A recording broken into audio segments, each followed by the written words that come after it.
Welcome to Dear Romance Writer, where three writers who always deliver happily ever afters offer questionable advice for all of your relationship, work, and life problems. Our dear Avery Flynn is under the weather this week. Oh, feel better, Avery. We really miss you when you're not here. But we have a wonderful guest today. I'm Zio Axelrod. I'm Roan Parrish, and joining us all the way from the UK is four-time Rita finalist author Scarlett Cole. Hey, Scarlett. Welcome. Hi. Welcome. So much for being here. We're really excited to have you. Tell us a little bit about yourself.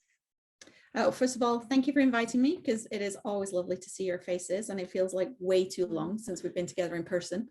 Too long. I am a contemporary romance writer. Like you said, I live in the UK. I write tattooed, rock stars, Navy SEALs, cat kind of hero, badass, but slightly marshmallow scented, not always. I sometimes do evil things to them. People sometimes hate me for it. But yeah, that's what I write. That's awesome. She's amazing. So if you guys haven't read her, you've got to pick up. What's your latest book? What's the latest book that you've released? So the latest book that came out is One Day Like This, which is based on an Elbow song. This is a Manchester rock band on the brink of stardom. So I've written ones who have already made it, but this is a band like still doing the graft, driving the van up and down the country, trying to make it big. And in that book, it's kind of a TikTok star. I made up a TikTok app called Shamaze, and a person on that app uses their song for a video and it goes viral, and that's how they get their big break. Oh, that's awesome. And the second book, Next Time I Fall, which is based on an old Peter Cetera song. One Day Like This was based on an Elbow song. Next Time I Fall is an old Peter Cetera song. Is out in not very long, 12 days, November 16th. Okay, Yay. awesome. Yay. Excellent. What's going on? So Rowan, you just got back from vacay.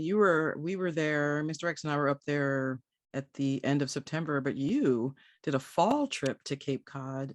How was that? It must have been beautiful. Oh my God, it was amazing.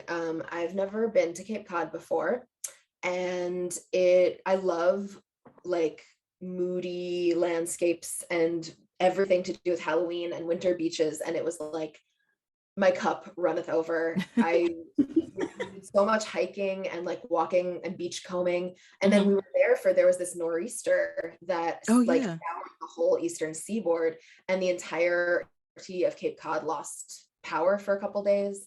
Oh wow. Yeah, and then we were there over Halloween and went to Provincetown for Halloween. Oh man, it was very delightful. So many like gay people. It was great. It's such an amazing town. I wanted to spend like more time there. Did you get to go to Edward Gorey House when you were there? You know, it got knocked out, and the power got knocked out, so we didn't get to go. It was close, but next time.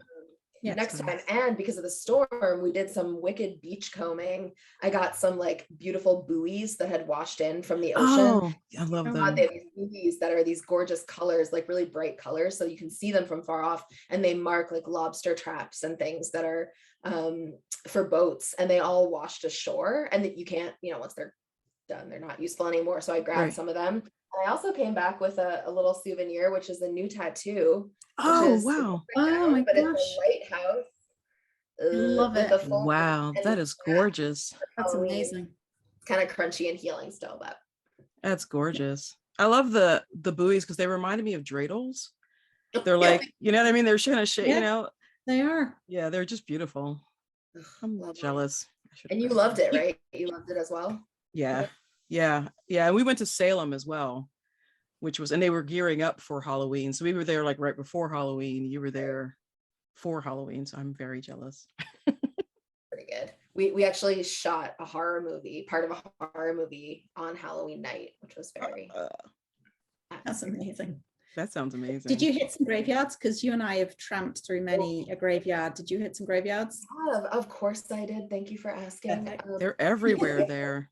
They're everywhere, and they're pretty old as American graveyards go. I think the one that the oldest one I saw was like 1794, which I know in the UK is like modern times, but here it's like that's pretty much we old. Saw some from the mid to late 1600s when we were driving around.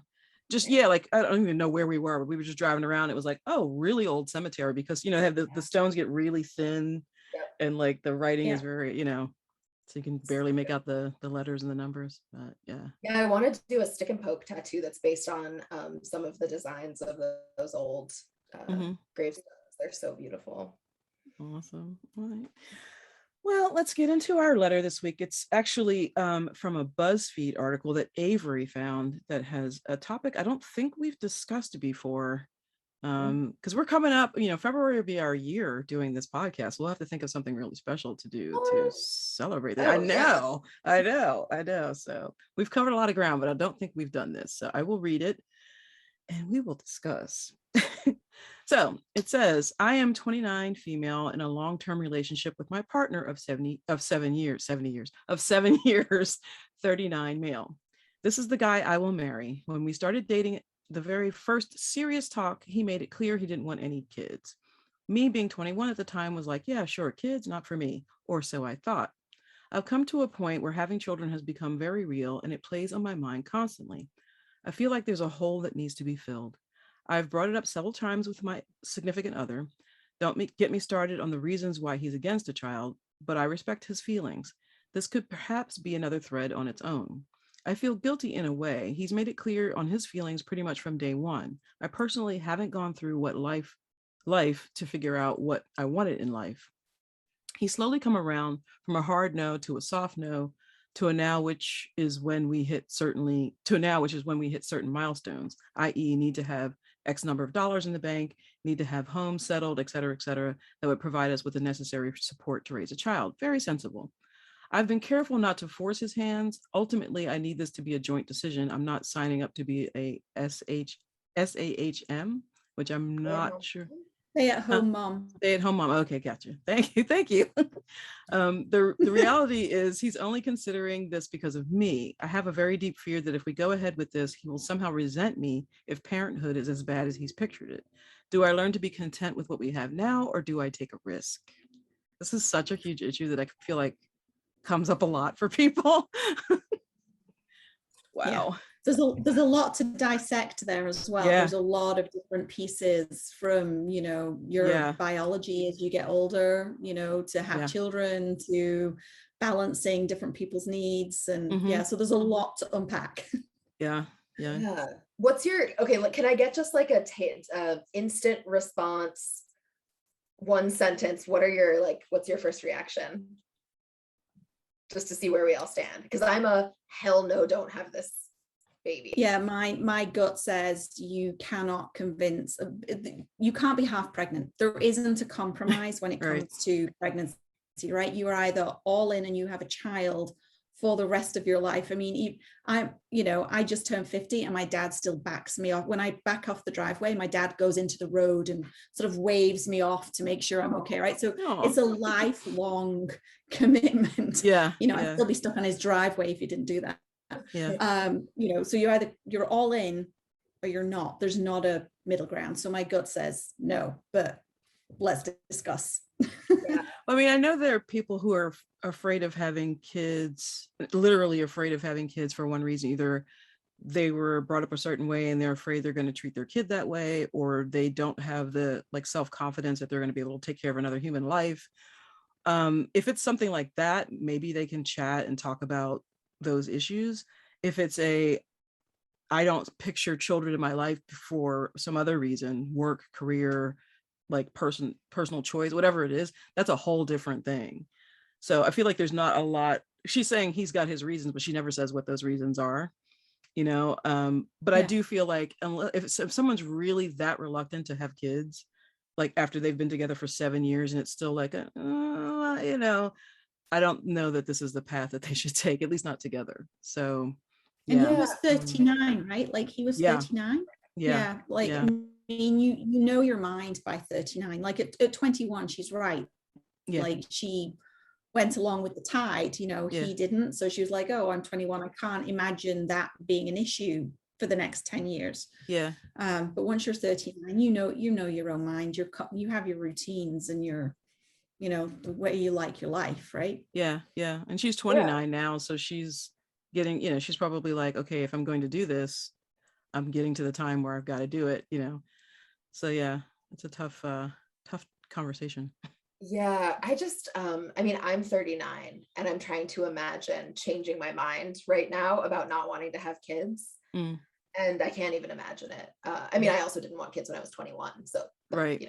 I've always known that. But yeah, I really feel like going into a relationship knowing that you have a fundamental disagreement, or continuing forward in a relationship where you have a fundamental disagreement, she's asking the question, like, should I just keep things how they are, or should I take a risk? And I'm like, the risk to me is to your relationship if you try to push this. Mm-hmm. So if you want to have a kid, that's great, go have a kid. But I would be very surprised if you will have a kid with your current partner and stay together and raise that kid together. Because that's not, like, if you've talked him around from a hard no to a soft no to a maybe, but we need X, Y, or Z, like, it's already taken 7 years to get to this point. Like, what are you waiting for? Like, what do you think he is going to say next? Like, he's going to keep how moving long the will it take? goalposts too. He might keep moving the goalposts Yeah. and like, okay, wait till we get our house. Okay, wait till we have this. Okay, wait till we have that. It could be that and then he's trying not to. you'll never be there. They'll never reach that point. He might be doing the thing where, like, you don't want to say no because your partner really wants this thing, and so you just keep putting it off and putting it off until it's not an option anymore. Frankly. And this makes me so sad because I feel really bad for both of these people, because I can only imagine that, like, being with someone who you think is the person you want to spend your whole life with, you've been together for 7 years, like, and knowing that you have this fundamental thing where, like, one of you is going to be deeply unhappy either way, sucks. Like, that is so sad. And so, I mean, for me, the question is, like, which do you value more, the way your life is now, which or gambling on not knowing how your life is going to be when you go have a kid, either by yourself or with someone else. That's what she's asking. Do I learn to be content with this relationship and just us?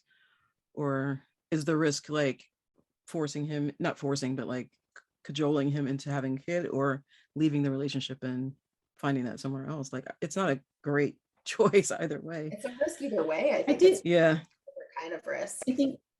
I think you do need to address it head on, though. And I think that's the thing that I feel is missing in the letter. So I'm the reverse situation of this. I was 29 when I met my much younger husband. You can tell it worked out okay, because I said husband. But, I was 29. I was thinking, if I'm going to have children, I want to have them, I want to have them while I'm still young enough. And I also was very wary of, the risks increase as you get older, and, all those kinds of things. And so, I'm 29 and Tim was, I remember him telling me he was nearly 23. And I was like, the fact you said it's nearly 23 shows that, it's when you're 22 and a half, right? And so I do think you do need to have a really honest, like, I'm going to sit down opposite from you, and I know your tells. I know when you're trying to dodge something. I want to have children, and I don't see myself wanting to wait longer than this period of time, and you're only this old.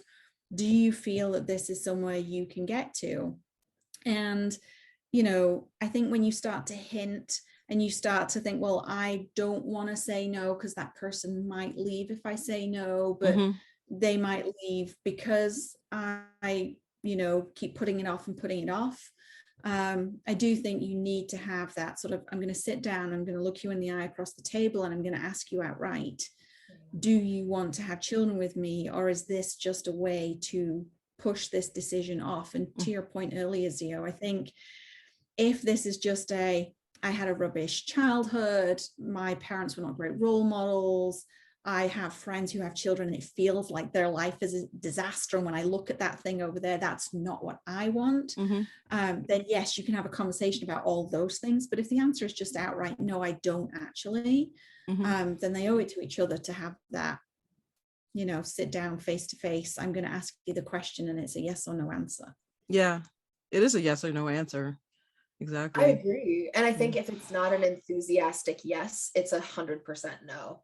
Mm, Like certainly there's nothing wrong with being uncertain up until the moment that you decide to do or not do something. But yeah, once you decide, if you're not excited about having children, like you're going to be a bad parent and a bad co-parent. And so if your husband or your partner is not actively excited about having kids, you are bringing them into a, a home of that's not a partnership.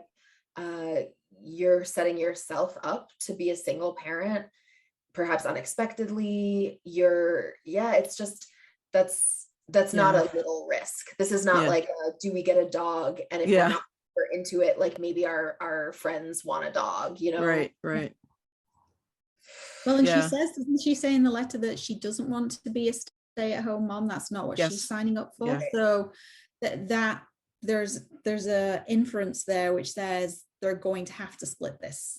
Yeah. Right? It's not even a, you know, look, let's have I'm happy to stay home. I'm happy to take care of, you know, the baby full time. That can be my role and responsibility. And I'm happy and willing to do that for us. You know, there are people who make that choice every day, and it's a great one, and it works out perfectly fine for their family. But she's also saying in the letter she's not signing up for that, Right. which And then, implies he will have to step up in some way. yeah, right after that, she says the reality, he's only considering this because of me. So that, I mean, those two statements right there, it's like, yeah, I mean, I think she knows the answer to the question that she's asking. She's just looking for some sort of validation or backup, or someone to say, oh no, you're totally wrong, it'll be great, or something. You know what I mean? I think you're totally I have a and this is like you can't no matter what deal you and your partner make, like say he comes around and he's like, okay, sure, if you want to do the bulk of the, like put them in daycare so you can have a job, but if you want to do the bulk of the childcare, then I guess I'm into it, right? Like you can strike any deal that the two of you want, but you can't tell that to a kid. Like you Right. can't say to a child, hey, I really wanted you and your dad only wanted you a little bit, so 90% of the time when you need love and affection and something, come to me, and 10% of the time go to your dad. Like Yeah. you cannot work that math out on a child or any living creature. And so once that kid is in the picture, you know, especially once they can like talk and think and understand, there's nothing that you can control about how much emotional or like practical time your partner has to give to the kid. Yeah. So Yeah. like there is no like, I'll walk the dog every day, I promise you won't ever have to clean up after it, I swear you'll barely know we're here. Also, do you want to fold up your and your child's life into like a small little origami note that you pass and then like stick in your back pocket and don't have a life together? I think Yeah. it's terrible. I think honestly you should just go have a baby by yourself. She may end up in a situation that she thinks she wants, and she'll end up in the situation where he's, you know, she thinks she's kept him and she's got a baby, and then she'll realize the dysfunction of managing those, because it's not even a pyramid. She'd have a relationship with him and she'd have a relationship with their child, but there wouldn't be a relationship necessarily between him and their child. And that, you know, then she's sort of looking at it and she's got what she wanted, but it's a desperately unhappy situation. Or the flip side of that is, and I have a very close family member who did this.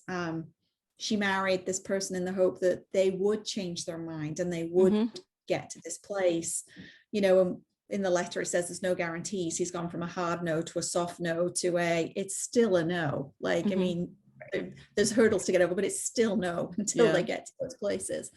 You know, marrying somebody and giving more of your life to that person in the hope that they come around to the idea, that's also equally difficult. And I think if you want something as big as a family with this person, I don't know how whole your relationship can be with that person if you don't get it. Yeah. Right. You need to, you know, be in a relationship. What you said, Rowan, either go and have a child by yourself, or, you know, give yourself the time to heal, because leaving a relationship after 7 years is very, very hard to do. Yeah. Spend some time finding you again in the mix of all of this, because I think there's a bit of an age gap between these two as well.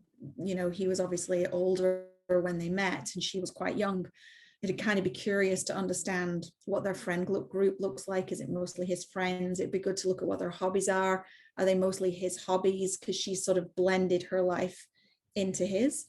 Spend some time and figure out herself first, and then decide, does she want a baby on her own? Does she want a baby with somebody else? Does she, like, there are lots of different ways this could happen. Doesn't all hinge on this guy. Yeah. Right. Yeah. Yeah. I mean, and even if he like says, okay, yes, let's do it. And then the kid is 6 years old and he's like, you know what? I thought I could do this. I can't, I'm out. Yeah. You know what I mean? Like you're bringing another life, another personality, another set of emotions into the world. It's not just about the two of you. So yeah. Yep. Yeah, I totally agree. I think that I was about to say, like, I don't mean to sound harsh, but actually I do mean to sound harsh. Like, you are responsible for what you bring into the world, not to an unreasonable degree. Like, you're not responsible for every single action that someone commits, but like, you are responsible to give that child the absolute best that you have the capacity for. And giving a child a parent who doesn't want it is not the absolute best that you can give. And some people don't want kids because they don't like kids, right? But some people, and so some people like kids and you think, oh, if I could just get them to meet their kid, they would love it, right? But like, there's another reason to not want kids, and that is that you like your life without kids. Like, I happen to fall into both categories. I'm not a big fan of kids, and I do not want my life to revolve around them. And so it would take changing both of those things for me to ever want a kid. But even if your husband or your partner has gone to a soft no because he's like, yeah, kids are cool, I don't mind our friends' kids or whatever, like, there is still a very real other half of the equation of wanting a kid, which is like, your life is never going to be the same. And for some people, that's a great never going to be the same. It's a super rewarding never going to be the same. And for some people, even if you love your kid, you reach a breaking point where you're like, well, this is not the life I wanted, and I can leave because I'm an adult, and so I'm going to leave. I just think this is a terrible idea. Yeah. I think we're all on the same page. Yeah. But what if we flip the question on its head, though? So let's imagine, I once got a great piece of advice. This person I used to work with in the corporate world said, Scarlett, you do a great job of walking a mile in someone else's shoes as yourself. Which means I struggle to really put myself, I try to think I'm in somebody else's shoes, and then I'm like, no, I'm not really walking in their shoes. So what if we flip this on its head and say, what would she have to do to feel comfortable that he'd actually come around? Right. I think she would have to have him be the one to suggest it as his own idea, coming from his own desire, as opposed to a capitulation. Yeah. I think that's what.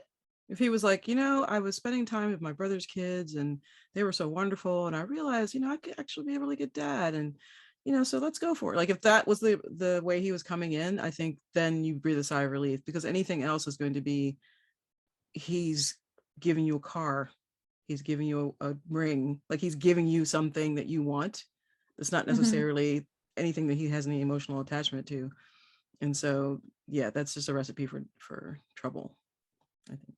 Yeah, I think I'd need to understand where the obsession with the hurdles come in, right? So I understand if you're going to have children, it's a big financial obligation, right? You know, it's, but plenty of people in lots of different financial situations and circumstances very successfully have children and raise happy families, right?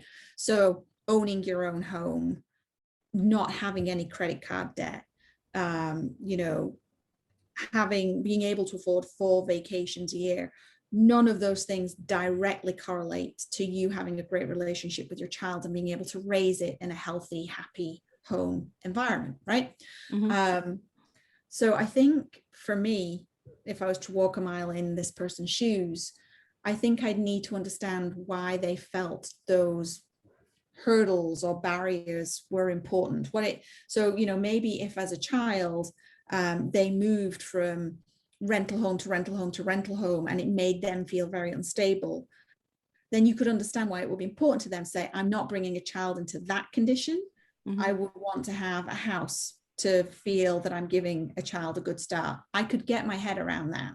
If it's just no, I think we need 5,000 square feet before we start, right, then I would not be, I would not understand those reasons.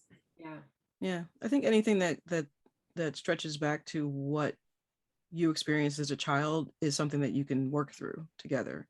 I mean, if it's a hard no still at the end of that conversation, that's fine, but at least you understand why it's a hard no. If it's I like traveling to the Pyrenees every year and I love going to Hawaii for vacation, I love backpacking across Europe, and I can't do that if I have a kid, that's a whole different thing. You know, that's a whole lifestyle change. And if he's not willing to make a lifestyle change, then there's not much you can say to that. There's, you know, that's a no is a no. So yeah, that I have a feeling they've had some of these conversations or touched on some of these things before, and she just either didn't want to hear or didn't hear the answers that she was looking for, and so she's still sort of like rationalizing it, trying to, you know, find a place to get to where she wants to be. Or she's looking for the Hail Mary pass. Right? Yeah. She's looking for what's that one liner I haven't thought of yet? Yeah. That maybe I can crowdsource. Yeah. The path to persuasion.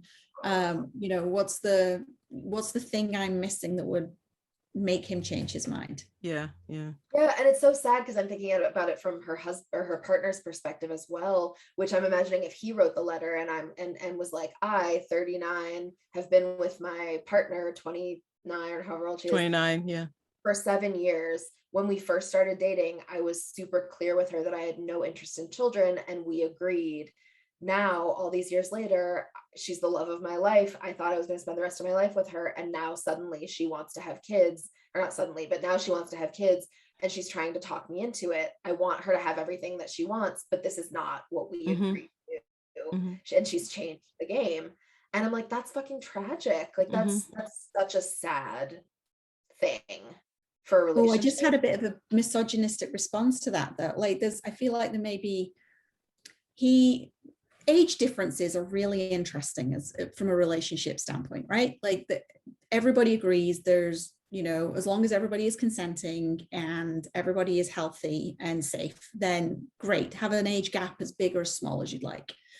But I do think the age gap really reveals itself when the person is 19, 20, 21. I mean, there's a reason we have YA, NA, and adult romance, right? Because you're at very, very different stages in your life where you may or may not have even decided these things. And so this guy finds this 10-year younger woman, right? Who, you know, who knows all the different reasons why it could be completely appropriate. They worked together, found they had really great chemistry. They sparred each other. They mentally stimulated each other. Could have a billion things in common.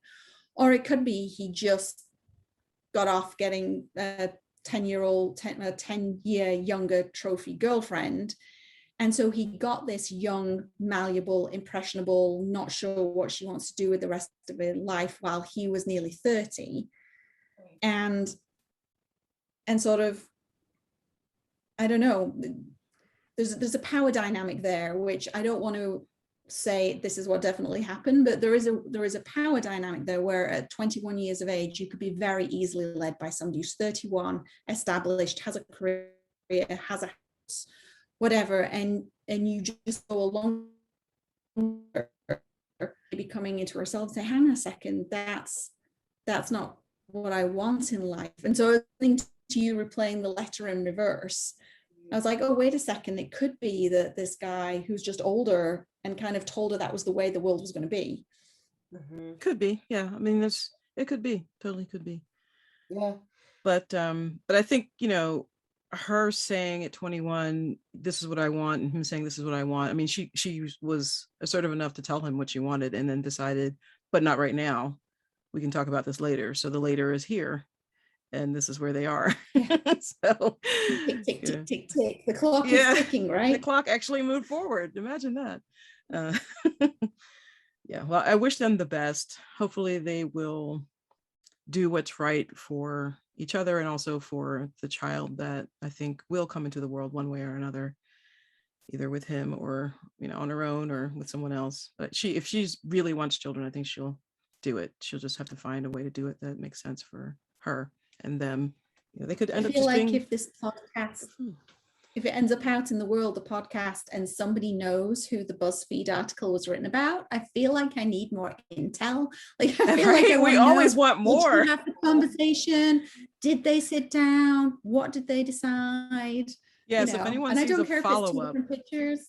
right? Yeah. If someone sees a I need to follow-up, know. let us know so we can. Hey, all right.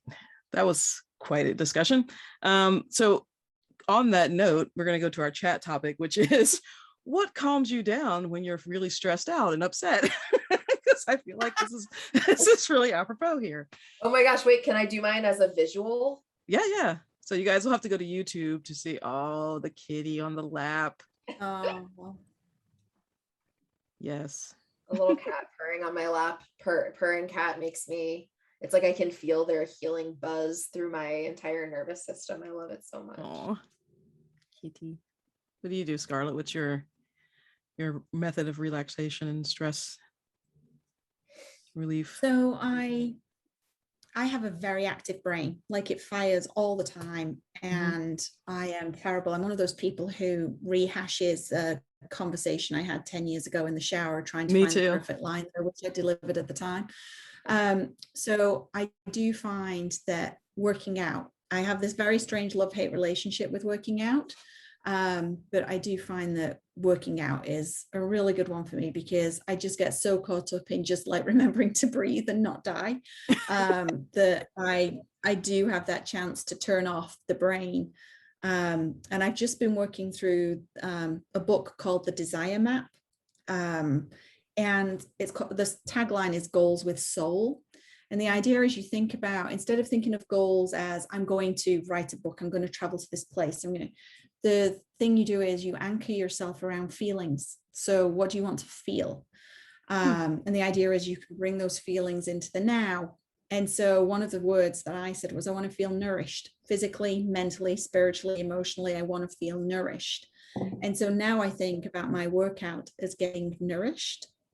And it's completely changed how positive I feel when I go and do it. So working out is my thing, and thinking about it as something that nourishes me, mentally and physically, makes it easier to go do.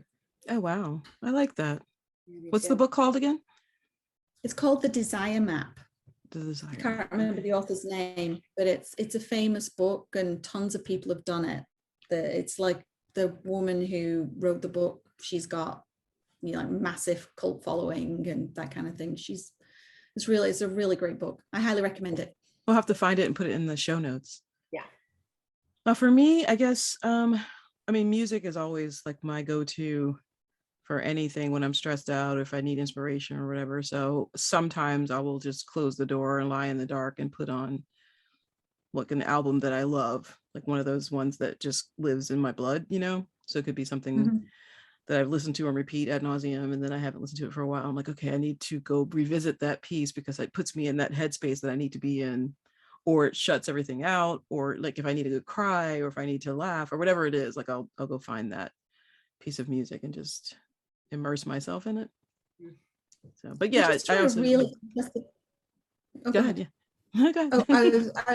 I read this really interesting article about how we are losing the ability to listen to music, because very often music now is accompanied by video scrolling, Twitter, we're on TikTok, and it all comes at us in bursts. And because we're constantly reaching for phones and all the rest of it, the idea that you would when I was younger, you would go and do exactly what you just said. You would go out the day the album that you really wanted came out, and you put it on and you sort of close the blinds, turn off the lights, and you would truly listen. You would listen to every beat of music. You would listen to every single lyric, and you would do that with your full attention, because you weren't reaching for your phone or whatever. And this article was full of really interesting information about how being able to do that, being able to just sit and listen to a piece of music with your eyes closed without thinking about other things and just fully paying attention, it does great things for your brain waves. There was a whole bunch of science in the article about delta and gamma brain waves and things, but it does good things to your brain waves. And it's a real skill that we're at risk of losing. So I think it's amazing. We talk about this in the music industry a lot, the death of the album. The album as an entity doesn't really exist anymore. People do singles, lots and lots of singles. And, you know, because albums don't sell, people listen on, they stream on Spotify, they create playlists, you know, the singles will come out. And so only like really big artists will put out an album and then that'll go platinum or whatever. But it's like a handful of people now. But when I was a kid, you would get the album and artists spent so much time putting that album, like the sequence of the songs, you know, the liner notes, the artwork, whatever it was just like, it was like this all encompassing thing. And now we've kind of lost that. So I think that's part of it, like the experience of experiencing an album, like a song one, and even like when I was a real kid, like flip the record over or flip the tape over or whatever and get to side B. It was like, you know, it was like intermission, you know, you flip it over and you go into the next act or whatever. Yeah, we don't have that really anymore. When artists do it now, it's like a novelty, you know, when they start sequencing songs, you must, like, I think it was Lil Nas X, his album came out and it's a concept album, and he was like laughing at people who put his album on shuffle because it's meant to be listened to in a certain order. But people do that. They put on a playlist or an album and they just put it on shuffle. Like, it doesn't matter what order I'm listening to. So yeah, it's sad. I find that is such a strange way to listen, like not caring what order the things go in. Yeah. Like my Spotify somehow shifts into shuffle on an album that I know. I hate it. I hate it. Spotify does it automatically. As soon as you start playing something, it's in shuffle. It's like, why? But that's how people listen. Can you imagine reading a book like starting at chapter 11 and then going back to chapter 3 and going to chapter 40? I mean, why would you do that with a record? Like, I don't get it. No. The other thing I do is take walks. I find nature like deeply soothing, and it's one of these things I have struggled my entire life with, the sense of like not wanting to do a thing even though I know it's a thing that I like and will benefit from, because I want to have my current state persist.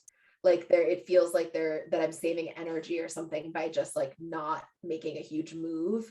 And so finally at the age of 39, I've like gotten myself to the point where I'm like, when I feel really stressed or really just like jangled, I'm like, go outside. Is your friend. You always feel better. You idiot. Let's like go do it. And one of the things that Timmy and I were talking about when we were in Cape Cod this past 2 weeks is like, the air feels like 3 times more oxygen filled in nature. So like you can go out in the city and it's like, I mean, I love, there are lots of places I love being outside. In Philly, there's like the Woodland Cemetery near my house. I love just walking around and people watching. But the air doesn't feel the same. And then when you really get out into like the country, there is something where like I take a deep breath and it feels like, okay, you know that feeling where you're really hungry and you drink ice water and you can feel it trickling all the way down into your stomach almost? Yeah. That's what it feels like, but with air. Like I take a breath and I can feel it like ooze through my lungs and all of the, you know, like my blood, and it just like, it's like sucking it in with a straw. It doesn't even take that long. It's like 5 minutes outside and I'm just like, oh gosh, this is what it feels like to be relaxed. And there's just something about nature that I like, it is not patterned after stress, and so I find it difficult to feel stressed while I'm in it. Yeah, it's funny. Whenever we cross the bridge to go visit my parents, they're in Jersey, out in the country. Not really, but it feels like they're out in the country. Mr. X will go, why am I so sleepy? What is all this oxygen out here? Like, what is happening? Why am I so tired? Oh, and you're like, what is this strange not pee smell? Well, my husband and I, we started 3 years ago going on the British canals on a narrow boat. Oh yeah. And so the boats are anywhere from, I mean, the ones we've gone on are 58 feet, 69 feet. That made me laugh, the 69-foot, for obvious reasons. You can't be a romance writer and not find a 69-foot boat funny. But the maximum speed on the waterways is 4 miles an hour. And so you don't go very far, very fast. And the canal networks are sort of a bygone era of industrialization. It's the way Britain moved cotton and coal up and down the country. And so mostly around these canals, unless you go through the major cities, like there's one right through the center of Manchester, which is fine. But most of them, when you go out into Llangollen or into Wales or wherever, there's no cell reception either. So you get on this boat and you go 4 miles an hour through this corridor of water that is just, you know, tree lined and sort of expansive. And I have that same feeling that you were talking about, Roan, where you just feel sort of all the stress just flooding out of you, because you can't get stressed at 4 miles an hour with no Wi-Fi. Like, it really just forces you, you know. And my son is 15, 16 soon, and he, you know, he's multitasking on several gadgets. He's got his schoolwork on his laptop, but he's got his phone with his best friend on, and on his iPad he's got some gaming stream, right? But when we go on a boat for a week, he'll read like 10 books. He just sits there and just plows through book after book after book, right? And you can just see that sort of high school tension just disappearing. Like, it's an amazing thing. One of my great joys in life is figuring out what books I'm going to read in what order, right, on the canal boat, because you just know you have this expansive time where you can just sit and fully immerse yourself. Yeah. Oh my That's God. the beach for me. That's for me on the beach. I listen to audiobooks and just watch the water. And it's like, yeah, you can't do anything, but I mean, you can get in the water, but like, I really just like to sit there and watch the waves and listen to music or an audiobook or something. I feel like if you guys come to the UK to do a book signing, we should find a canal boat. Rowan, you and I have talked about this, right? Yeah, like, we could do a week writing retreat. Oh my God. Count me in. Sign me up. It's like 4 miles an hour. Somebody does need to stand at the back tiller, but we can take it in turns. Yeah. And you just, you know, sit and plot and write books. And that sounds like heaven. Yes. So amazing. Let's do it. I'm in. Awesome. I'll bring the tea. Great. Oh, I'll bring the weed, which I feel like I should mention. That is actually another great de-stressor for me. I don't really drink anymore. But I love marijuana. I like gin. Gin's Billy mine. just gin. Yeah. I guess. Well, I mean, we have our ridiculous whiskey collection here in the house, Axelrod, but I don't partake that often. It's like in spurts, you know. Like we're like, you know what, I feel like having some whiskey, and then like for 2 weekends we'll do like whiskey tastings at home, or have someone over to a whiskey tasting, and then the bar just sits there for like a month or two without us touching. It's like, why aren't we having some whiskey? I don't know, because it's always so relaxing to just have like a little dram or whatever. I love gin that much. I wrote a series set in a gin distillery. That's awesome. Three siblings who take over their father's rundown. Oh, right. Gin distillery. It's called Distilled, because distilling, obviously. Isn't it amazing when you come up with a name for something, you're like, oh, yes, that name works. I love that name. Yes. Yeah. Well, and that feels like a great segue. Do you want to tell? So we've got the Love Distilled series. Do you want to tell listeners where can they find you? Where should they follow you? All the fun Scarlett facts. Yeah. Well, and you're testing my knowledge because I can't remember all of my username profiles, but I just started on TikTok, Scarlett Cole author. I'll go follow you. My daughter, who is too young to have her own TikTok account, but wants a TikTok account so badly she can taste it, is, I call her my editorial dictator. So she helps me pick content. She sets up ring lights. She tells me what I should be wearing. She teaches me lines if I have to learn them. And she records them and she puts all the text in. I have to go in afterwards and check for spelling, but she sets everything up for me and I pay her £1 a TikTok. So wow. yeah, so Young that you can find me entrepreneur. on Scarlett Cole author. And if you want to see my absolutely joyful but incredibly anal color coordinated Instagram feed, I am Scarlett Cole at Scarlett Cole. I get immense pleasure from color coordinating to the point where if I have something that's off color brand, so for example, when I'm talking about racy reads or whatever, I will put the post up, I will leave it there for a few days and I will delete it again.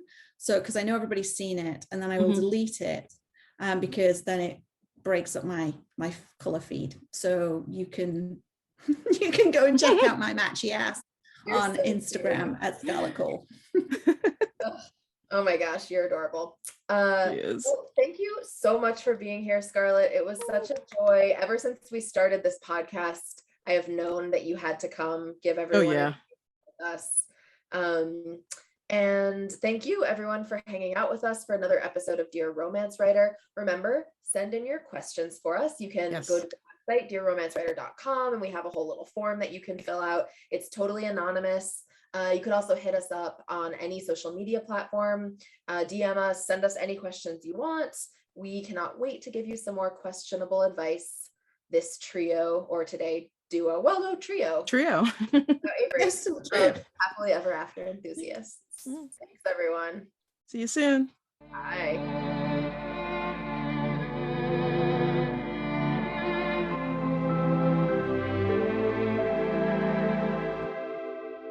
Thank you so much for subscribing to Dear Romance Writer.